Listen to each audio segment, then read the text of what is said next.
Izinto zizimbi-ke phakathi komuzi wasePhakameni-ke. Ithi-ke iNkosi Langa ngeSabatha, maNazaretha, ngoMsombuluko kuzofika imantshi iphume Verulam izokhuluma ngalo muzi ukuthi lo muzi kumele ususwe ngoba ungcolile. Kwathi uhulumeni wayephethe lo muzi wayengafuni nokuwubona-ke usuzosuswa, kepha uNkulunkulu-ke ngamandla akhe namanje usakhona.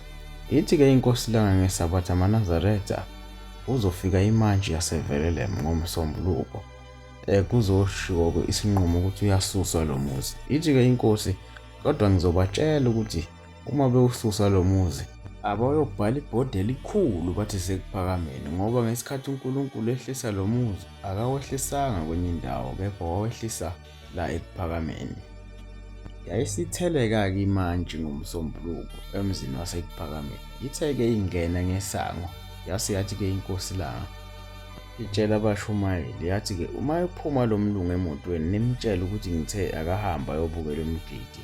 Wayehamba-ke notolika bakhe lo mlungu, base-ke baya uyobukela umgidi wamakhosazane. Kuthiwa-ke wawusesibayeni lowo mgidi ngaleso sikhathi. Abadala-ke bayakwazi lokhu ukuthi umgidi wawusesibayeni. Kuthe-ke kuhamba isikhathi-ke yathi-ke iNkosi Langa kiwe endlini yesonto.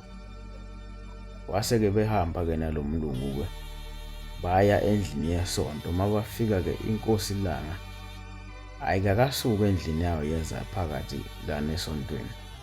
Umlungu-ke lona wabekelwa isihlalo eduze kwayo iNkosi iLanga phambili. Wahlala khona-ke lo mlungu namaNazaretha-ke adlala phansi-ke ahlala phansi. Kwalindwa-ke imantshi ukuthi-ke ikhulume ukuthi lo muzi-ke uyachithwa, ngoba uhulumeni wayengasafisi nokuwubona lo muzi, bakhuluma izinto zonke ngawo. Ngakho-ke umlungu bekuwumlungu kuleza y'khathi, kade ahlonishwa kakhulu umlungu. Ngakho-ke yayisiphuma-ke iNkosi Langa endlini, yayisiqonda-ke khona phakathi lana endlini yesonto. Mayifika-ke kuthiwa umlungu wasukuma wama ngenyawo, kwangathi wehlisa ishadi uyalehlisa, kwangathi uyayilungisa.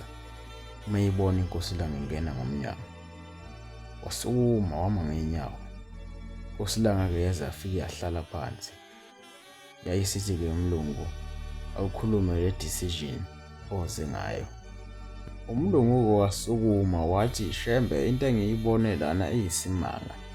Ngithe ngingena ngesango ngibone umuzi ongaphezulu kwetheku ngesikhathi ngingena kulo muzi. Ngakho engifike ngayikubona mina ngamehlo ami la eKuphakameni akukhona lokho okubhalwe emaphepheni, akukhona futhi lokho okushiwa uhulumeni. Ngakho mina njengemantshi ngizofika ePitoli ngikushintshe lokhu okubhaliwe ngoba lo muzi uqambela amanga. Sabe seke sisinda kanjalo